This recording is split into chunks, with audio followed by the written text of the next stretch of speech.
Muy buenas tardes, amables auditores.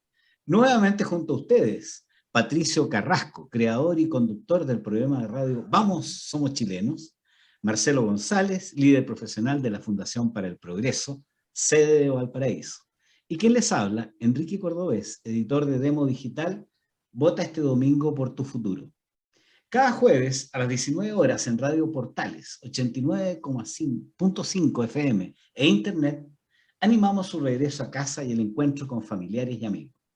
Grabamos este programa más temprano y lamentamos no poder incluir las últimas noticias. Si se perdió esta transmisión, véala después en nuestro canal de YouTube. Como siempre, les recordamos que la vida es bella y procuramos traer buenas noticias que nos ayuden a mirar el futuro con optimismo. ¿Cómo están, Patricio y Marcelo? Hola, Enrique. Muy bien.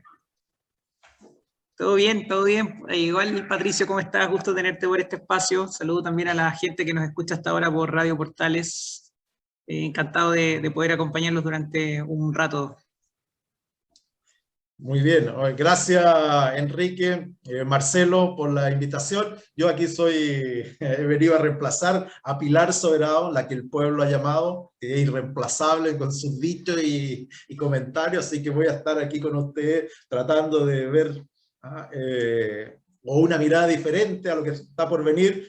Y bueno, siempre con una actitud positiva, o sea, enfrentamos los problemas, los conocemos y los superamos de alguna manera, más que de caernos en la desgracia y sentirnos que nos están pasando por encima o sentirnos culpables. Así que muchas gracias por la invitación y a todos los auditores de Radio Portales, la primera de Chile desde Valparaíso.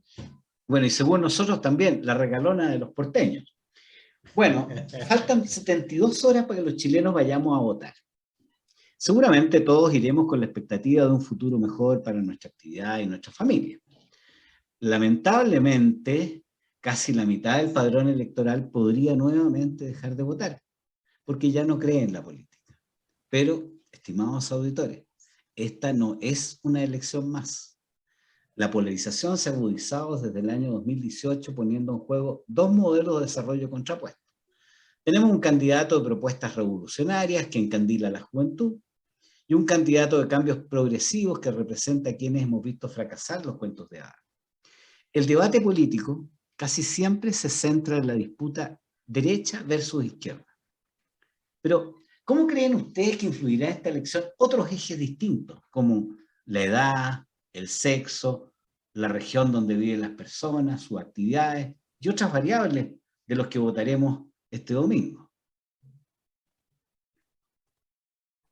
Marcelo, ¿quieres tú partir? Sí, bueno, bien señalas tú, Enrique, que se viene una elección que va a ser súper interesante, súper relevante, por lo que uno ha visto en algunas encuestas que van llegando esta última semana, que no están permitidas, pero que van llegando. Va a ser una elección voto a voto, y por tanto es importante que la gente pueda asistir, pueda participar. Como señalas tú, en general existe una tasa alta de abstención, y como lo hemos mencionado antes en otros programas, es importante que la gente asuma no solamente la responsabilidad, sino que el desafío de ser ciudadano, de transmitir sus posturas, su visión en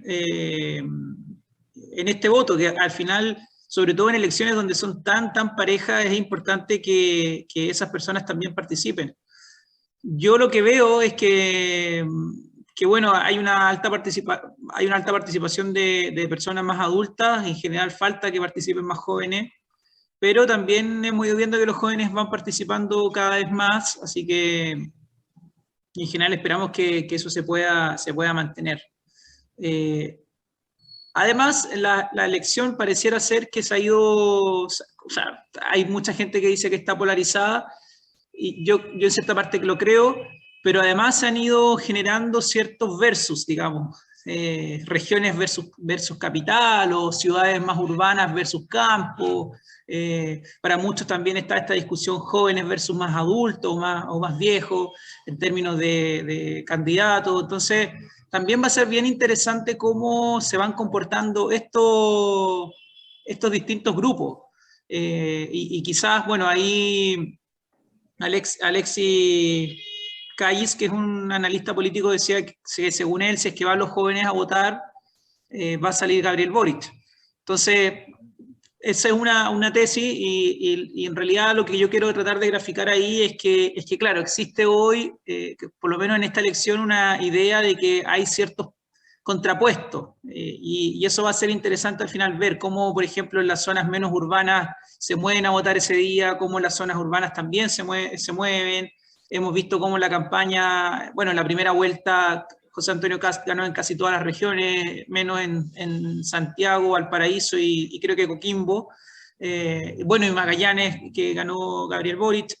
Pero en general ha habido una importante discusión respecto a esto de regiones versus Santiago, versus ciudades más urbanizadas. Así que eso igual va a ser bien interesante verlo. Patricio. Sí, mira, es trascendental, yo creo que todas las elecciones son trascendentales, pero mirando el otro día la cantidad de votantes en cada elección de presidente, y nosotros no hemos superado los 7 millones, todos estamos votando desde el año 90, 7 millones de personas. ¿Ah? Eso es lo que se vota, a pesar de que tenemos ahora inscritos obligadamente como 15 millones de posibles votantes, votan 7, 6, antes era obligatorio el voto, pero solamente para los que se inscribían. Alguien se iba a inscribir y tenía que votar. Pero si no, no se inscribía. Y esas personas eran 7 millones y votaban casi todos. Como el 80%, pero eran 7. El 90, el 94, el 93, todos los años fueron alrededor de 6 millones. Así que no me sorprende, hablamos de personas que no van a votar, claro, porque todos están inscritos ahora, pero la cantidad de personas es la misma. Ahora, ¿qué se juega el domingo para mí? Esta es mi idea. Aparte de todo lo que hemos hablado, si quién es más creíble o no, el domingo yo creo que hay dos lecturas que deberíamos tomar a lo mejor el día lunes. Primero, si gana Kast, es probable, y existe una gran probabilidad, que primero el país siga funcionando como estamos ahora, y haciendo los cambios que son necesarios, y va a haber una moderación en la constitución, en la convención constitucional.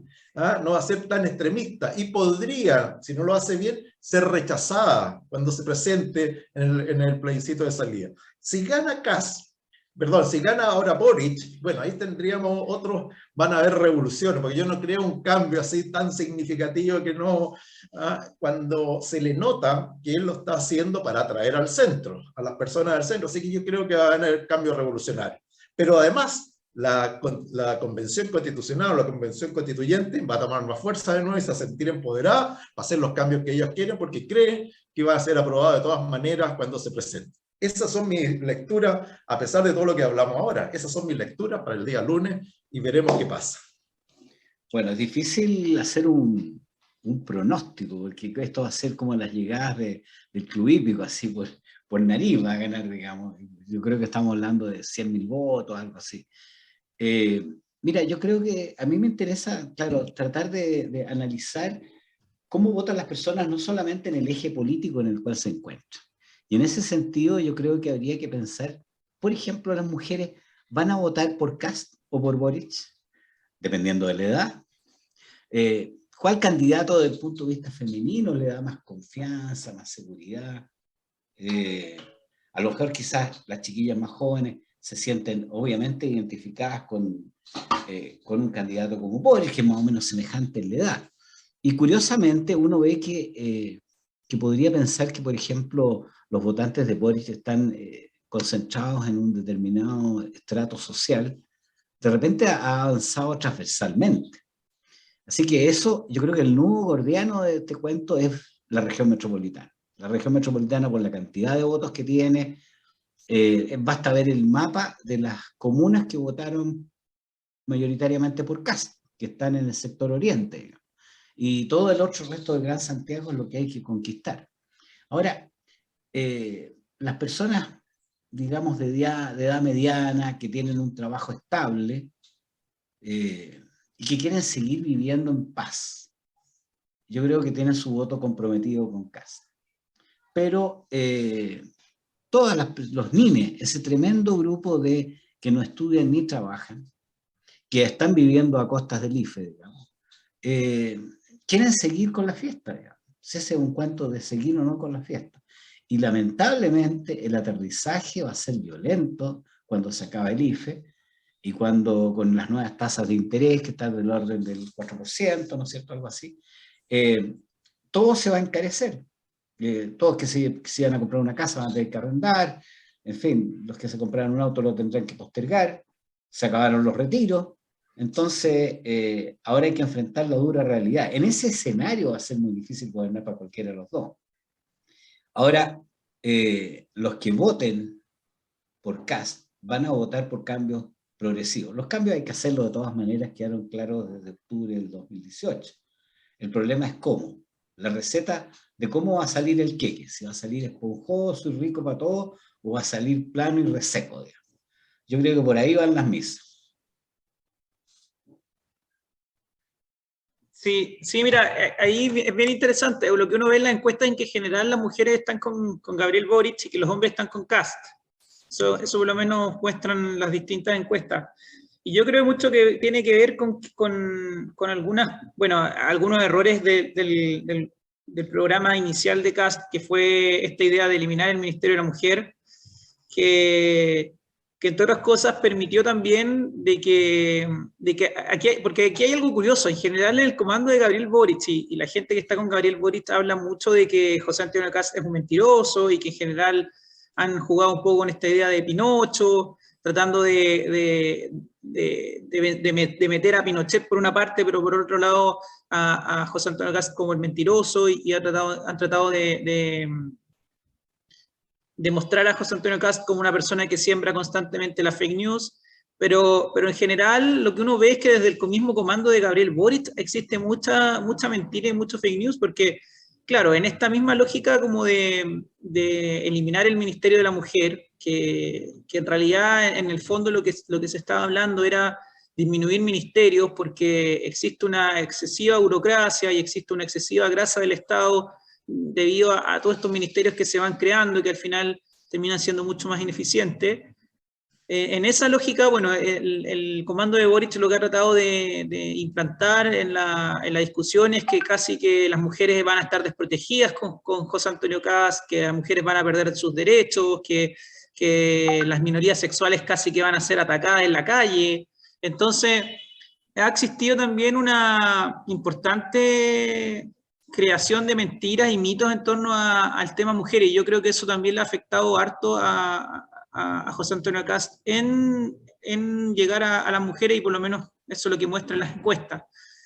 Y lo otro que me parece interesante destacar es que sí, yo creo que hay que, porque a ver, la primera vuelta con los resultados del Congreso da la sensación de que va a haber un Congreso mucho más equilibrado, que eso va a significar que ninguno de los dos candidatos van a poder hacer las reformas en principio, digamos, o sea, según lo que estamos viendo hoy en el Congreso, que ellos quisieran hacer, porque van a tener que negociar, van a tener que moderarse. Eso también lo hemos visto en esta segunda vuelta, en los debates que se han escuchado, pero de todas maneras, aunque eso es cierto, o sea, a pesar de que es cierto que existe un Congreso mucho más equilibrado y va a haber un Congreso mucho más complejo a la hora de pasar la máquina, como se dice, también no hay que olvidarse que hay una convención constitucional que está trabajando, o sea, y está paralelamente haciendo cosas.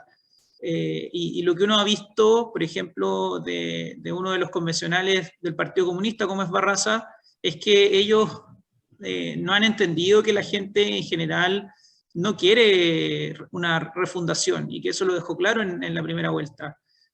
Barraza lo que ha señalado es que en general ellos tienen que apaciguar un poco el mensaje, pero que las reformas tienen que ser igual de profundas o más profundas de lo que ellos tenían, de lo que se estaba haciendo. Entonces, hay que verlo con cuidado. O sea, las elecciones de este domingo son importantes. Creo que los dos obviamente representan modelos y ejemplos muy distintos, pero también esto va a estar demasiado sujeto a lo que la Convención Constituyente termine redactando y se termine aprobando o rechazando.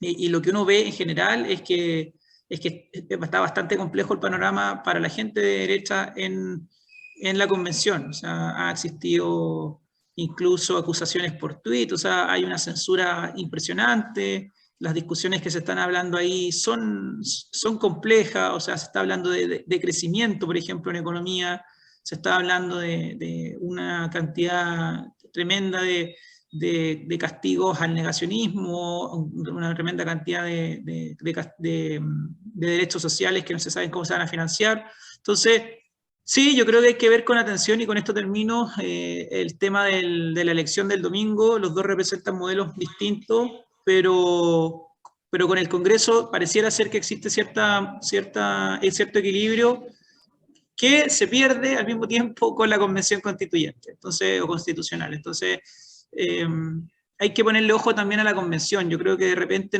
muchos hemos estado preocupados de la elección del domingo, pero no le hemos puesto la atención también que hay que ponerle a la convención. Sí, yo creo que esas dos cosas se juegan el domingo, son importantísimas. Ojalá vaya el máximo de personas a votar. Ojalá, a mí, desde el punto de vista mío, sea la moderación la que gane, y en esto creo que Kast está más cerca de la moderación que Boric.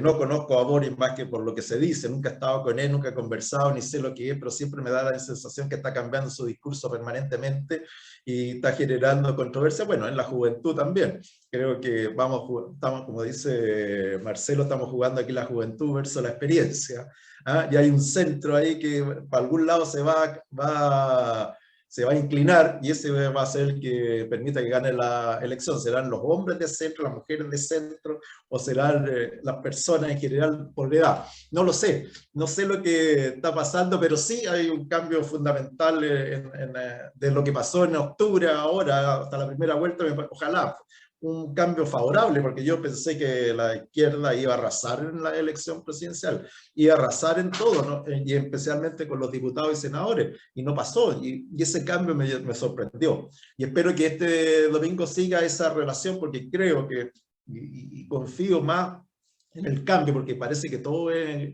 como el gato pardo, ¿no es cierto? Todo cambia para que nada cambie, de tal manera de mantener la sensación de que cambiamos, pero no cambiamos nada, no nos dimos cuenta y nos pasaron el gato pardo por el lado, no nos dimos cuenta. Y creo entonces en esa sensación. Pero va a ser difícil la elección. El lunes vamos a tener que analizarlo bien, y el martes más adelante. Pero se están en juego varias cosas para mí, más tan importantes como la elección del domingo, que es la convención constitucional. Si se va a moderar o se va a radicalizar más todavía. Y esa es mi preocupación.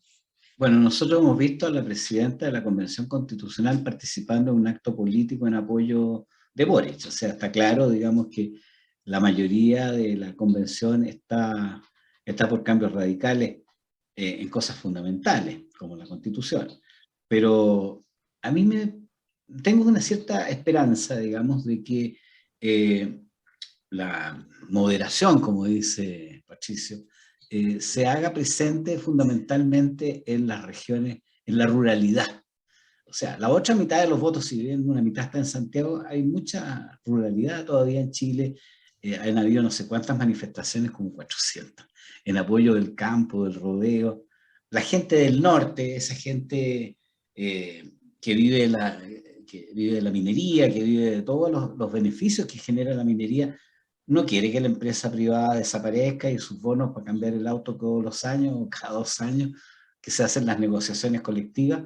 Entonces, hay cosas que no va a querer perder. Gente que tiene los propietarios, aunque sea de un metro cuadrado, de una pequeña parcelita donde cultiva sus cosas que vende posteriormente en las ferias.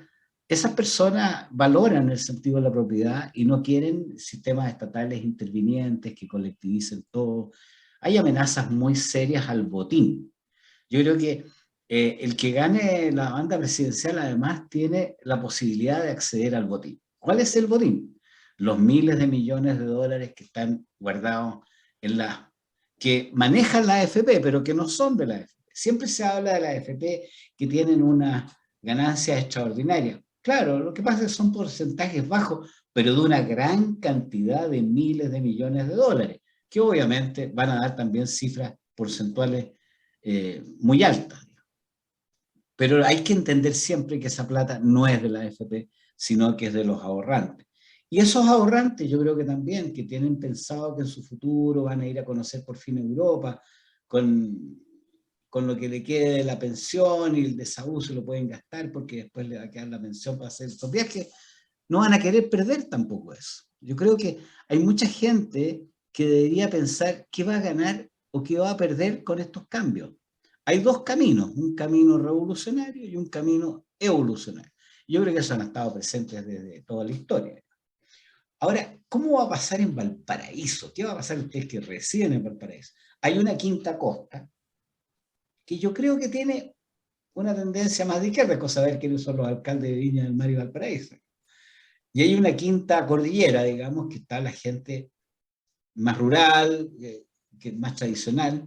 Entonces, a lo mejor ahí se produce también, yo no tengo en la mente, digamos, los resultados de la última elección, Quinta Costa versus Quinta Cordillera. Y así yo creo que se va a dar en todo el país algunas cosas como esta. Ahora, finalmente habría que preguntarse, por ejemplo, ¿qué van a hacer los migrantes? Los que arrancaron de Venezuela en busca del paraíso dorado de este país emergente que era Chile, recorrieron toda América para llegar a Chile.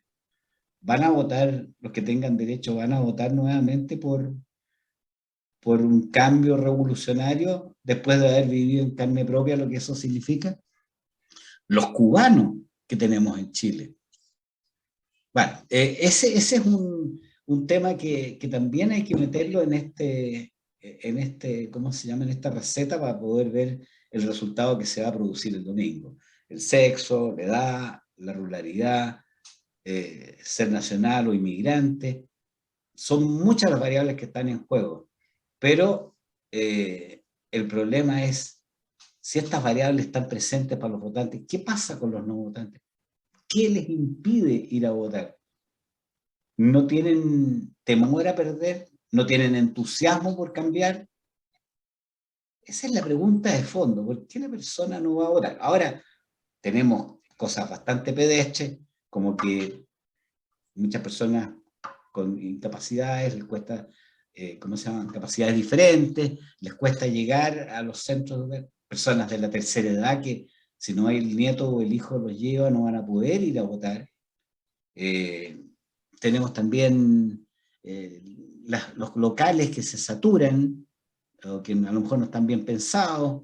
En fin, hay cosas bien banales, digamos, que también impiden votar.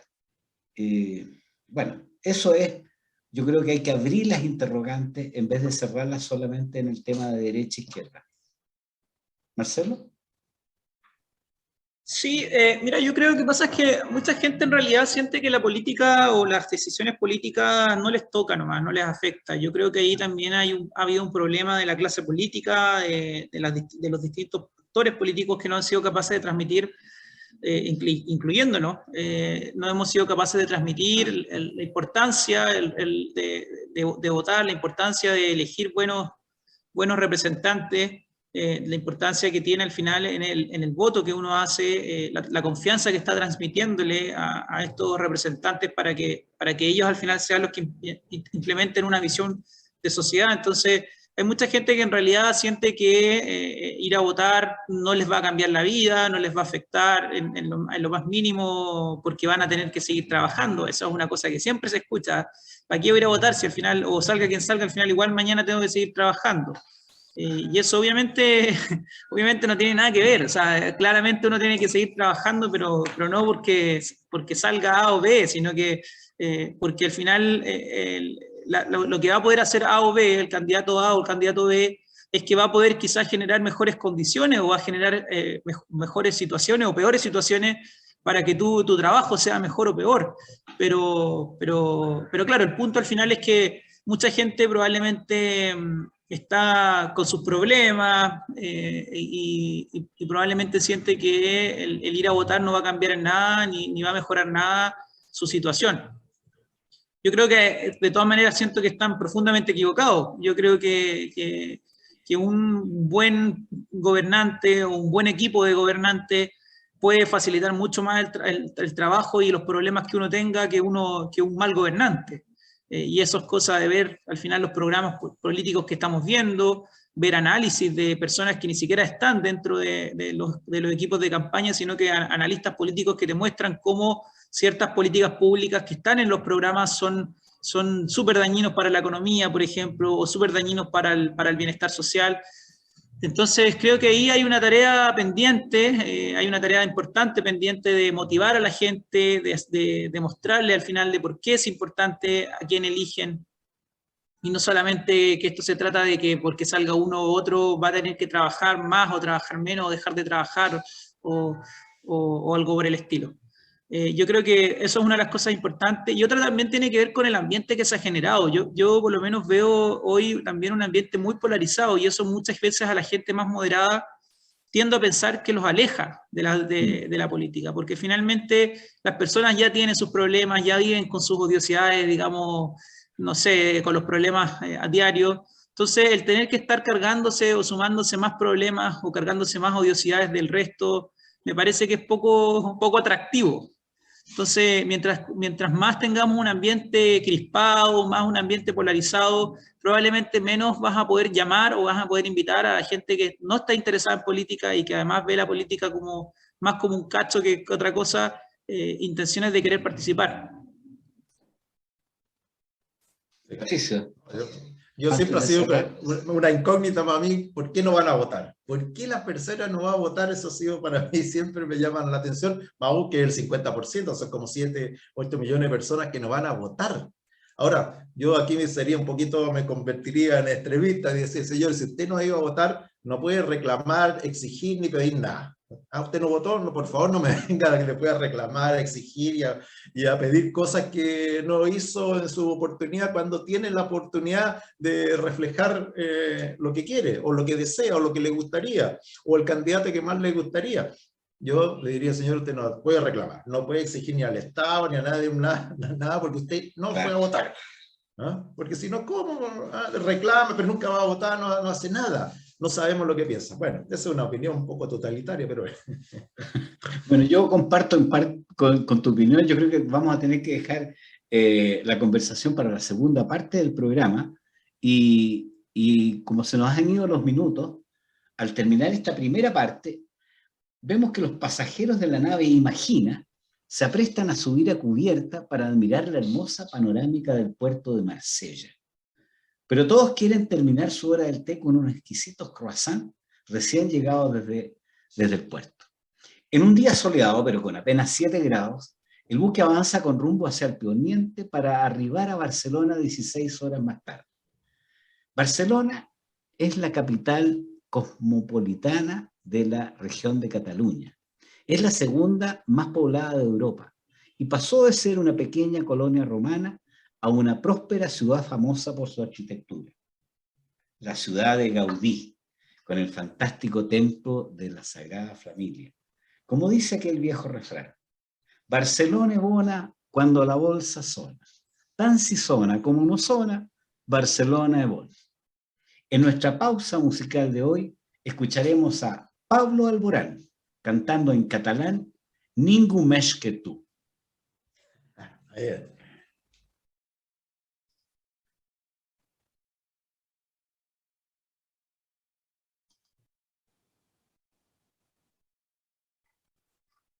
Después de haber escuchado a Pablo Alborán cantando Solamente tú en catalán, les recordamos a nuestros auditores que el próximo sábado se celebra el Día Internacional del Migrante. Desde estos micrófonos damos la bienvenida a todos quienes han ingresado legalmente al país para realizar sus sueños y contribuir al progreso nacional. Los amigos que queremos en Chile cuando son forasteros. El Santoral Católico celebra hoy a Santa Alicia de Holanda. Así que enviamos un cariñoso saludo a todas las Alicias y muy en especial a mi querida esposa María Alicia, con quien ya vivimos 32 años de matrimonio. Al pan pan y al vino vino se decía antes cuando se quería hablar las cosas con franqueza. Eso es lo que menos se da en la política, por las continuas volteretas de los candidatos, quienes siempre buscan quedar bien con los más diversos electores. Hace 40 años, Chile modernizó su sistema de seguridad social con la creación de instituciones privadas nuevas, como las AFP y las ISAPRE. Pero todos los gobiernos, desde la transición a la democracia, no hicieron los ajustes necesarios para evitar abusos. Y lo más importante, mejorar a la par las instituciones públicas. Un dilema que se vive en todo el mundo, salvo en dictaduras totalitarias como Venezuela o Corea del Norte. Hay una frase notable de Konrad Adenauer, emitida a fines de la Segunda Guerra Mundial, cuando Alemania volvía de un sistema socialista y se abría al capitalismo con la ayuda norteamericana, que mantiene, para mi gusto, su vigencia frente a la disyuntiva que se resolverá este domingo. Tanto mercado como sea posible y tanto Estado como sea necesario. ¿Qué me dices tú, Marcelo, sobre esta receta alemana, sobre cómo enfrentar de un punto de vista social cristiano, por decirlo de alguna manera, o socialdemócrata, nuestro futuro? Oye, Enrique, pero bueno, primero que todo, sumarme a los saludos de Santo a tu señora y a todas las Alicias que nos escuchan a esta hora. Y bueno, a los que nos han saludado, a sus conocidos, amigas, hermanas, señoras, que tengan el nombre Alicia, aprovechen de hacerlo. Mira, bien interesante lo que señalas tú. Yo quiero quedarme con dos cosas. Lo primero, que sí, ha faltado harta honestidad y más franqueza de las clases políticas a la hora de hablar, sobre todo lo hemos visto en esta segunda vuelta. Yo no quiero ser tendencioso o seguir siendo tan tendencioso respecto a las dos candidaturas. Yo creo que las dos candidaturas han aprovechado de cierta forma el miedo para convocar, han aprovechado las fake news para convocar, se han dado volteretas ambos. Sí, hay uno que claramente lo ha hecho más, pero ha faltado franqueza. Hoy vemos a un candidato y cuando José Antonio Kast dice que a Gabriel Boric deberían invitar a debatir a Gabriel Boric versus Gabriel Boric porque realmente son dos candidatos muy distintos. Y me parece que claro, ahí hay un tema que no es menor. O sea, cuando nosotros estamos frente a una elección presidencial de lo que probablemente...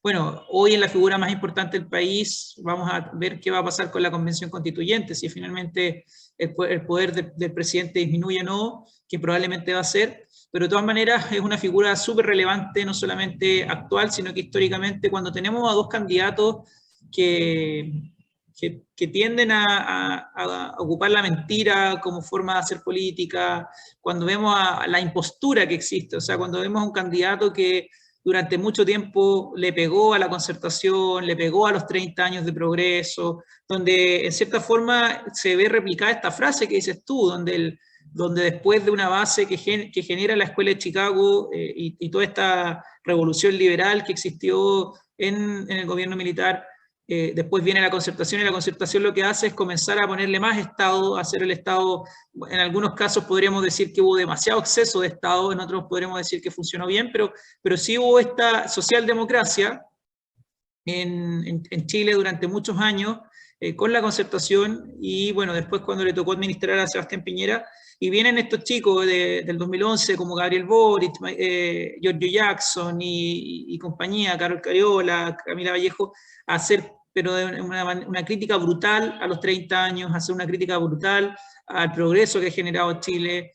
Bueno, después ya se genera todo esto de la revuelta social y que ya se habla de los 30, no son 30 pesos, sino que son 30 años, y se habla de traidores a los de la concertación, la gente de izquierda. Entonces, lo que uno ve ahí es una impostura. O sea, cuando uno ve a Gabriel Boric en el debate diciendo que sus referentes son Patricio Elwin, son Frei Montalva, lo que a uno le queda nada más que una sorpresa, o se sorprende de manera, pero de manera importante, porque al final hay una voltereta de 180 grados, es tremenda. Y bueno, yo respecto a eso creo que lo que tenemos que ver es que en Chile, y que yo creo que en el debate en cierta forma quedó bien parado, fueron los 30 años. O sea, si uno escucha el debate con atención, lo que ve es que existe un consenso entre el candidato Kast y el candidato Boric de que los 30 años no fueron tan malos al final de todo. Que los años de la concertación en realidad sí hubo avance, sí hubo progreso, sí hubo disminución de la pobreza, sí hubo crecimiento económico, sí hubo respeto por los derechos humanos, sí hubo todo lo que en general está bien, digamos. Entonces, cuando tú me presentas esta frase, yo estoy totalmente de acuerdo. Yo creo en general más en el mercado, y creo que en general, como dice ahí, todo el mercado que sea necesario, perdón, todo el mercado que sea posible y el Estado que sea necesario, me parece que está bien, y en general yo tendría a pensar que ojalá lo menos de Estado posible. Porque además, si es que el Estado, lo que hemos hablado, o sea, si es que el Estado además no cumple con su labor, que es cumplir con el Estado de Derecho, que es mantener, no sé, las reglas claras, que se aplique justicia, que exista seguridad, que la gente pueda vivir con cierta normalidad, o sea, que es la regla mínima o la función mínima que tiene el Estado, no podemos estar exigiéndole además que se haga cargo del derecho a la salud, a la vivienda, a la educación, cuando su función primaria no la está cumpliendo. Fíjate que a propósito de esto mismo, me estaba acordando de una propaganda que impulsamos, digamos, a través de memes, digamos, antes de la elección de la convención, en que se planteaba una señora dueña de casa que le decían, bueno, sí, tiene que botar la casa, no tiene que remodelarla. Entonces, botarla hasta los cimientos para partir construyendo de nuevo. Y la otra es decir, bueno, en realidad esta estructura está buena, pero el segundo piso hay que corregirlo aquí, hay que ponerle un baño allá. O sea, yo creo que los cambios graduales son los que en el largo plazo tienen resultados. Porque de partida, cuando tú comienzas a destruir todo el sistema y lo demueles, tienes que partir de cero. Y eso toma un tiempo, y ese tiempo le afecta a muchas personas que podrían haber, durante ese lapso, haber recibido una serie de cosas que estaban soñando. Entonces, yo creo que la gradualidad de los cambios se identifica más con el programa de CAST, que no se trata de, aquí no hay posturas entre conservar y cambiar.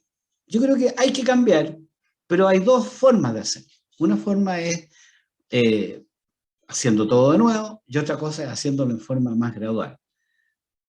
En los cambios graduales, evidentemente en Chile, para que lleguemos a lo que tú dices, digamos, cada vez menos Estado, va a tener que pasar un tiempo en que las personas puedan evolucionar, digamos, que haya una movilidad social.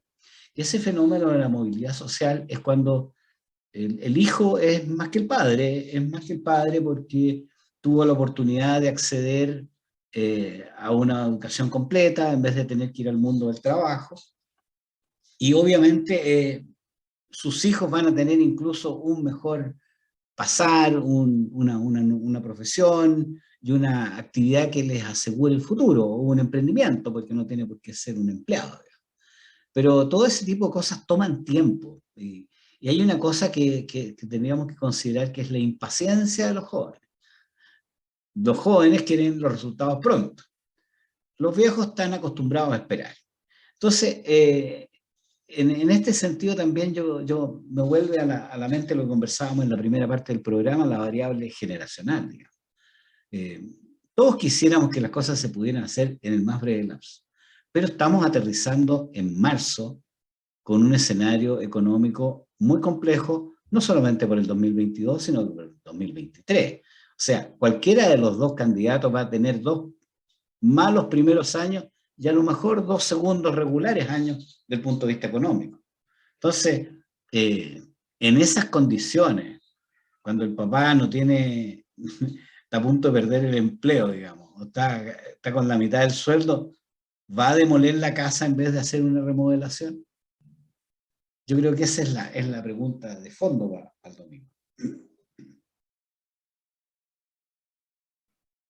Perdón, Muy de construcción me salió el ejemplo, pero bueno, uno más que más. No, de todas maneras lo que dices tú es cierto, y esa discusión también en algún momento se vio cuando estábamos con este tema de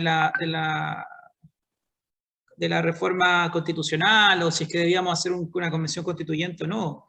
La gente de todas maneras, por mayoría, también decidió que quería hacer una reforma constitucional profunda, y eso significaba hacerlo a través del proceso constituyente, donde se hablaba que iba a gastarse mucho más plata, porque se iba a tener que tener no solamente instalaciones nuevas y más personas, y pagar sueldo para asesor y todo. Entonces, también hay que, o sea, yo estoy de acuerdo contigo, yo creo que, y sobre todo en Chile, que es un país que ha construido instituciones, o había construido instituciones súper serias, súper valorables, súper valoradas en el mundo, donde en general uno podía decir, mira, pues tenemos algunos problemas, que eso pueden ser problemas importantes, pero tenemos una estructura institucional que nos puede ayudar a solucionar esto porque la hemos ido construyendo en el tiempo, y eso, bueno, obviamente hubo gente que quiso traer la retroexcavadora y en cierta forma lo ha logrado, y eso conlleva más problemas que soluciones. Y en eso estoy de acuerdo. Yo creo que cuando tenemos una visión tan radical de querer cambiar todo sin preocuparse de las cosas que están buenas, es bastante tonto, digamos. O sea, ocupando el mismo ejemplo que dices tú, podría ocurrir que, digamos, ¿sabes qué? Vamos a empezar todo de cero, ¿no? Vamos a botar la casa, pero de repente hay puertas que sirven y hay ventanas que sirven. ¿Para qué vamos a agarrar una de estas bolas grandes con las que se van a derribar las casas y no nos vamos a preocupar de tomar las cosas que son buenas? Independiente si es que la casa la queremos construir toda de nuevo, pero siempre van a haber cosas que pueden servir, o sea, y eso es lo que hay una visión, da la sensación sobre todo hoy en la convención que parece ser mayoritaria, que a ellos no les importa ocupar la puerta que está buena, o la ventana, o el marco de ventana que quedó bueno, o la taza, no sé, o lo que tú quieras elegir, pero sino que ellos creen que todo hay que cambiarlo. Y yo creo que ahí hay un grave problema, porque los países obviamente se construyen de historia y se construyen, las reputaciones se construyen con el tiempo. Entonces, no sé, mucha gente hoy ocupa el tema del Banco Central y, por ejemplo, tú escuchas la propuesta de Gabriel Boric respecto a pensiones que quieren tener un ejemplo, casi que una institución parecida al Banco Central, porque el Banco Central se ha ganado su reputación. El Banco Central ha ganado su reputación. ¿Por qué? Porque ha hecho buenas políticas monetarias, porque ha sido autónomo, porque ellos se pusieron una meta de inflación y esa meta de inflación costó, pero se logró llegar y cumplir, y ha costado en el tiempo poder cumplir con esas metas de inflación, y eso es una reputación que llevó tiempo a hacer.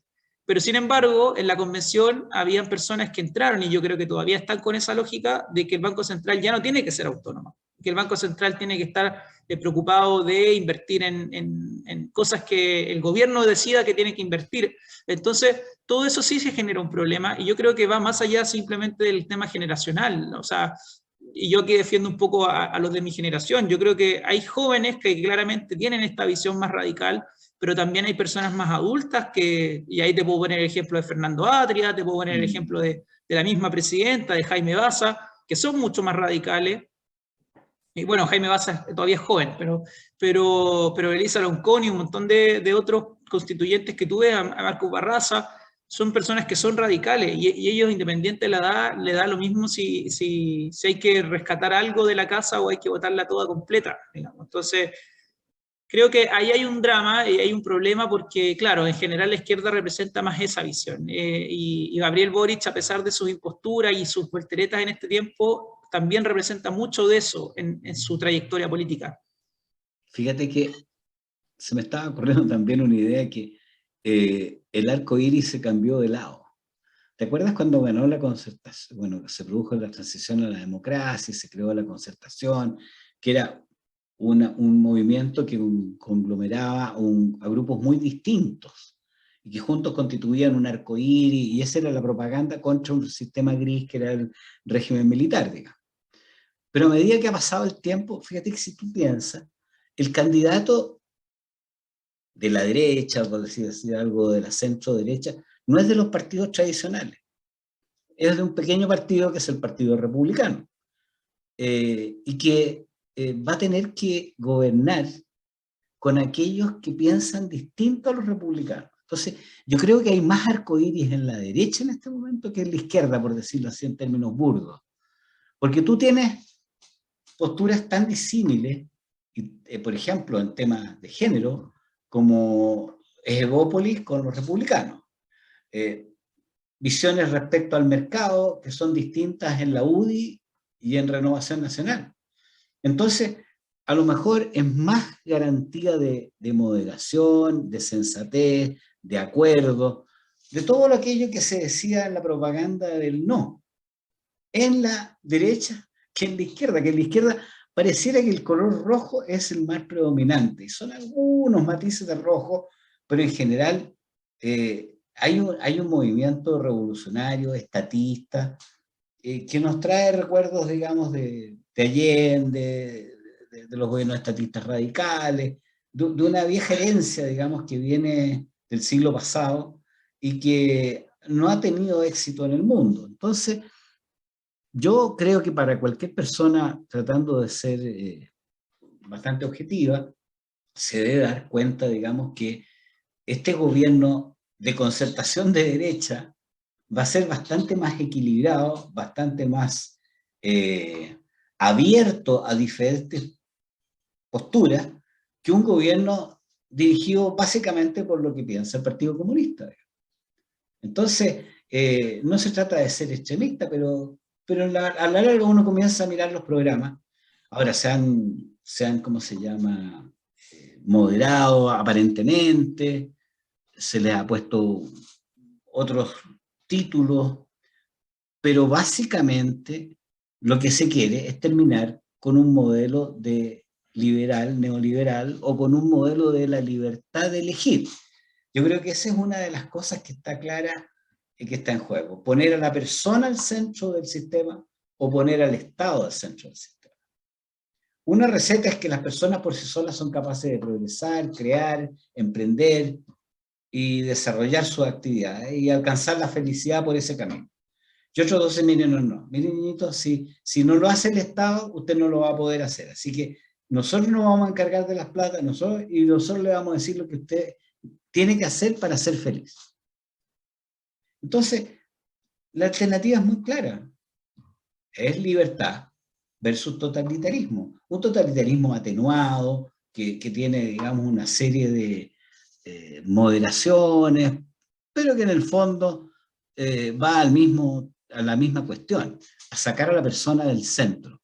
Y eso es lo que se logró, creo yo, desde hace 50 años, que la persona es el centro de la sociedad y que tiene sus derechos, su dignidad y su posibilidad de desarrollarse, y que el Estado, que es una entelequia, un conjunto de personas contratadas bajo un sistema burocrático, tiene que servir a esa persona y no la persona subyugarse bajo el Estado. Creo que es tan dramático como esa la decisión que se va a jugar el domingo.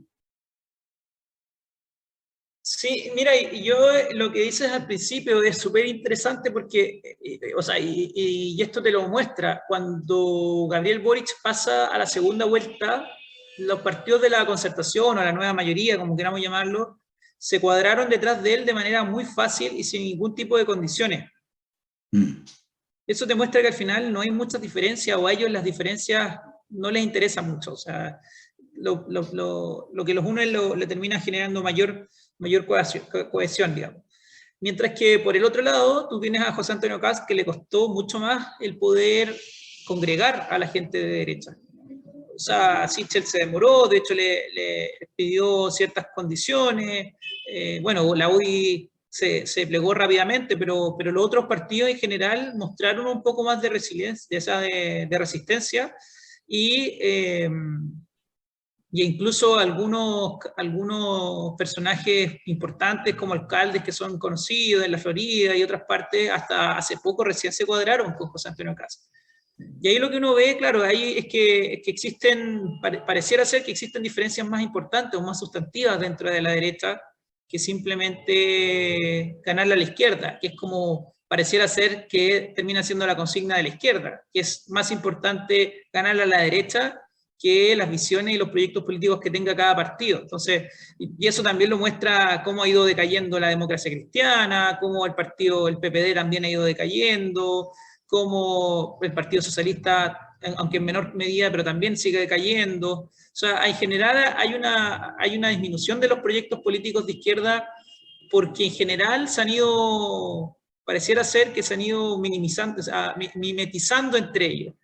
Y termina pareciendo ser que el proyecto más relevante es ganarle a la derecha y no cuál es el proyecto o la visión país que tengo o la visión de sociedad que tengo.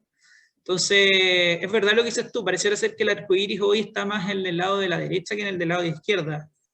Y bueno, respecto a lo otro que señala, también hay una cierta sensación que va por ahí. El programa que ha tratado de presentar Boric ahora en la segunda vuelta, claro, se muestra como un proyecto muy socialdemócrata, muy moderado, muy de centro, pero en realidad, o sea, podríamos decir que era una golondrina no hace primavera, y él en su carrera política, si uno empieza a ver, por ejemplo, los orígenes que tiene Gabriel Boric, él viene del movimiento autonomista y el movimiento autonomista nace, entre otras cosas, en la Zurda, que es un movimiento que surge después de que, bueno, sale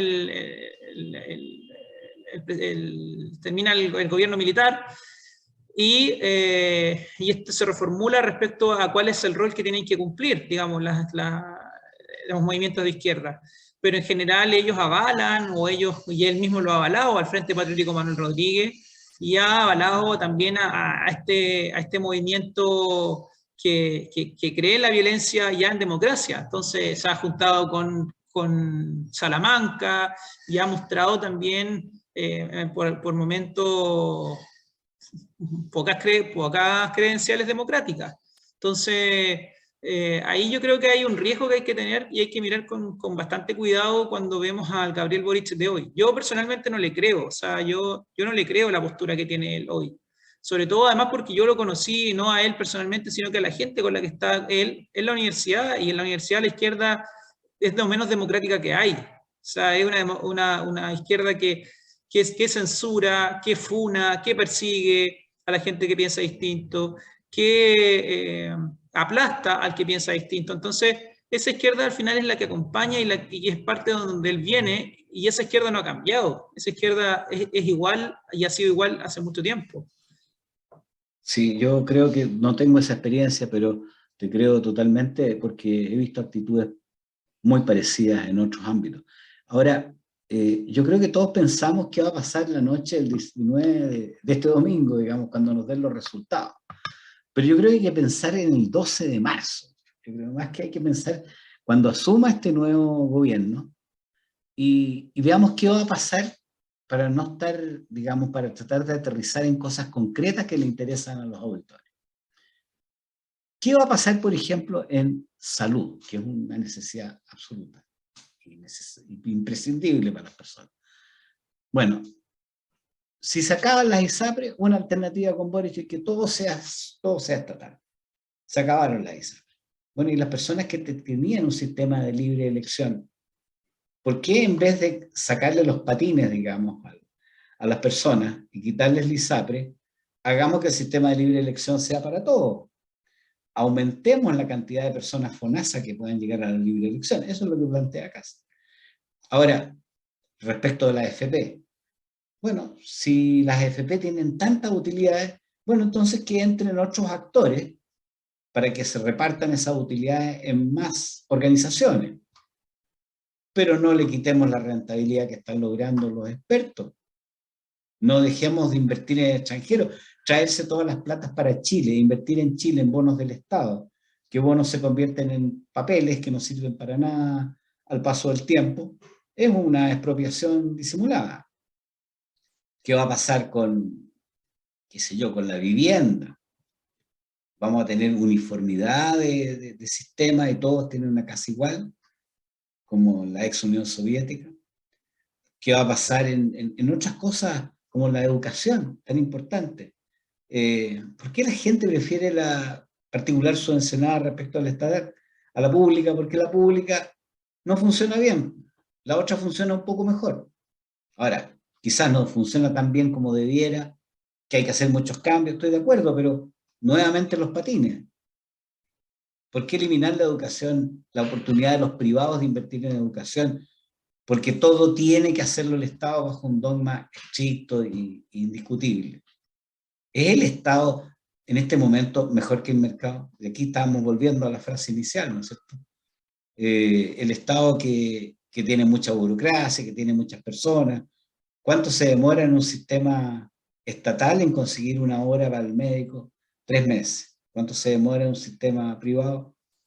¿Cuántos días? Bueno, habrá que buscar una solución intermedia, pero no podemos tratar de que todo lo pasemos mal. Y eso no es la solución. La solución es tratar de que todos sean felices, de que todos estén bien.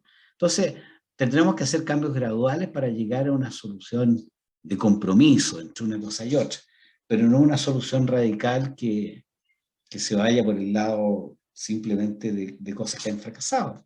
en tantos países. Sí, comparto totalmente contigo, Enrique. Yo creo que ahí lo que ha mostrado el programa de Gabriel Boric, y quizás somos demasiado majaderos en esto, porque hemos pegado Sí. harto, estamos peor que Franco Parisi. Pero lo que pasa es que cuando uno ve el programa de Gabriel Boric, lo que uno ve es que es un poco esta frase que alguna vez Nicolás Izaguirre hizo, que era que había que bajar de los patines cuando se refirió a la educación a los jóvenes que tenían patines, porque habían unos que no tenían. O sea, estamos hablando de emparejar la cancha hacia abajo. Eso al final es lo que muestra el programa de Gabriel Boric. Y podríamos decir que hay muy buenas intenciones, o sea, hay buenas intenciones de mejorar la salud, hay buenas intenciones de dar mejores pensiones, hay buenas intenciones de mejorar la educación, pero hay un dicho que dice que el camino al infierno está lleno de buenas intenciones, y yo creo que en cierta forma el programa de Gabriel Boric es un buen reflejo de ese dicho, o sea, de ese dicho, porque además él en algunas cosas muestra políticas o políticas públicas que ya se han hecho en otros países y que han sido completamente nefastas, además de pronósticos poco creíbles. El otro día hubo un debate entre José Luis Daza, que es parte del equipo de economía del candidato Kast, y por otro lado estuvo Diego Pardo, que es candidato parte del equipo programático de Gabriel Boric, y lo que uno vio ahí fue una clase de economía que le dio José Luis Daza a Pardo. Y entre otras cosas, porque bueno, Gabriel Boric habla de que va a recaudar, o su programa habla de que se va a recaudar cerca del 8% del Producto Interno Bruto, cosa que en 8 años, cosa que no ha pasado, ha pasado en algunos países, pero todos esos países han terminado con tremendas crisis. Y el mismo Diego Pardo fue el que habló, por ejemplo, de Grecia, que es un país que terminó quebrado, habló de Turquía, que fue un país que terminó con tremendos problemas, y Argentina, que todos sabemos cómo está. Entonces, ahí uno ve que en realidad hay una falta de experiencia, falta de conocimiento, pueden haber muy buenas intenciones en su programa, pero la verdad es que le falta realidad, le falta sentido, un poco más de sentido común y de ver experiencias internacionales, pero que sean efectivas y no de 1960 o 1970, porque el mundo ha cambiado mucho desde entonces. Entonces, hay que poner ojo en eso. Yo en eso sí estoy muy preocupado, porque lo que uno ve es que existe un programa poco realista, con muy buenas intenciones, pero muy poco realista, y al mismo tiempo con esta lógica de emparejar hacia abajo. Tú ya lo mencionaste bien en salud, pero también en pensiones. Se pierde, le ha costado mucho explicar su propuesta a los distintos. Tú hablas con uno y te dice A, hablas con otro y te dice B, hablas con otra persona del equipo de Boric y te dice C. O sea, no hay un consenso claro. El tema de la herencia también es falso que van a ser heredables. Han tratado de maquillar eso con estas rentas, con esta seguro de sobrevivencia, pero en realidad no son heredables. O sea, una persona que muere a los 64 años, que tenía una cantidad importante, esa persona va a perder su ahorro y se le va a entregar una renta de sobrevivencia a su mujer o a su hijo, pero que no va a ser ni cerca de lo que la persona aportó. Entonces, yo creo que ahí hay que ponerle ojo al final a este tipo de propuestas. Sí, hay cosas, bueno, que se mencionan estos días y que son bastante evidentes. O sea, vamos a bajar qué sé yo, vamos a subir el precio de la benzina, va a ser más cara, todo se va a hacer más difícil de acceder. Yo no sé, la verdad es que ¿cómo convencer a una persona que quiere lo mejor para Chile, para su familia, para su trabajo, para su vida, y no tiene claro, digamos, que una cosa es la promesa y otra cosa es la realidad? Y yo me preocupa mucho que hay personas que no tienen a lo mejor los conocimientos suficientes para entender un problema que es complejo como el problema económico, y que le creen al vendedor de ilusiones, a este flautista Melín que se lo lleva, digamos, al río y con un cierto futuro. Aquí yo creo que las recetas económicas están probadas. ¿Cómo no ver que China, un país comunista, digamos, tiene un sistema de mercado que funciona perfectamente, donde como tú lo puntualizaste la otra vez, se violan los derechos humanos y las libertades de las personas. Pero curiosamente un país comunista con sistema económico capitalista, es una mezcla bastante rara, digamos. Entonces, que aquí en Chile, en un rincón, un país de 20 millones de habitantes, 19 millones de habitantes, estemos tratando de volver a una receta fracasada y desconocer que el sistema de mercado internacional es la realidad actual hasta en los más distintos rincones, salvo 2 o 3 excepciones, es como insólito. Ahora, ¿cómo llegar con este mensaje a una persona que bueno, de repente se confía por la imagen, se confía por esa frase tan bonita que se armó, o que atiende a las redes sociales, y las redes sociales tuvo muchas visualizaciones el video, o mucha gente le puso un me gusta, finalmente dice, para allá va la micro, eso es lo que tengo que hacer. Yo creo que habría que decirle a la persona que va a votar que piense en su futuro y piense que todas las cosas requieren esfuerzo, requieren trabajo y requieren un tiempo de maduración. Y eso es lo que va a ocurrir. Eso es lo que va a ocurrir el 12 de marzo.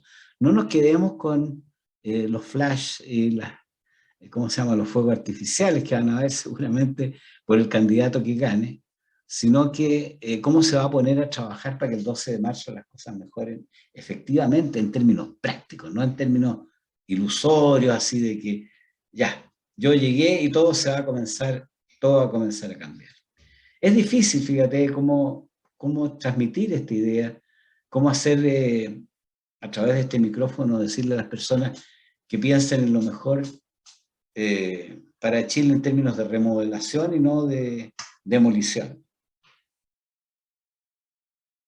Volví a la misma idea, pero creo que hay que divulgarla, porque es ahí donde está un poco el kit del asunto, digamos. Sí, sin duda, Enrique, yo estoy totalmente de acuerdo contigo.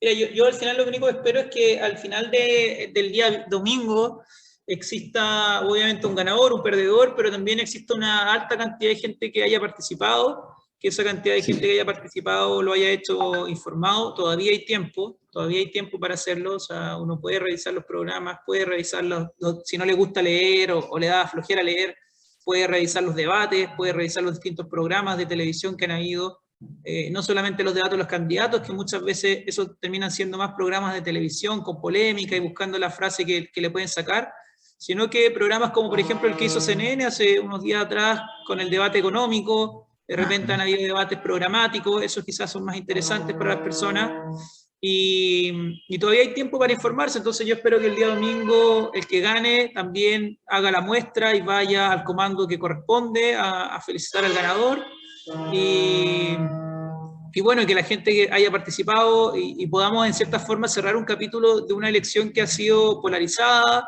que ha sido hasta en ciertos grados agresiva. Yo creo que es importante también como chilenos nos podamos reencontrar, nos podamos cerrar un poco esta fractura que se generó desde el 19 de octubre, y podamos en cierta forma empezar a pensar también en la convivencia social, en que hay que trabajar por Chile, hay que trabajar porque sea un país mejor, que podamos volver a recuperar la senda del crecimiento, que podamos recuperar la senda de la confianza de otros países que veían en Chile un buen lugar para invertir, para venir a cumplir sueños o a cumplir también, o a venir a dejar sus recursos para generar rentabilidad, donde podamos tener un país que pueda crecer de nuevo, donde todos podamos también ir desarrollando nuestros proyectos de vida.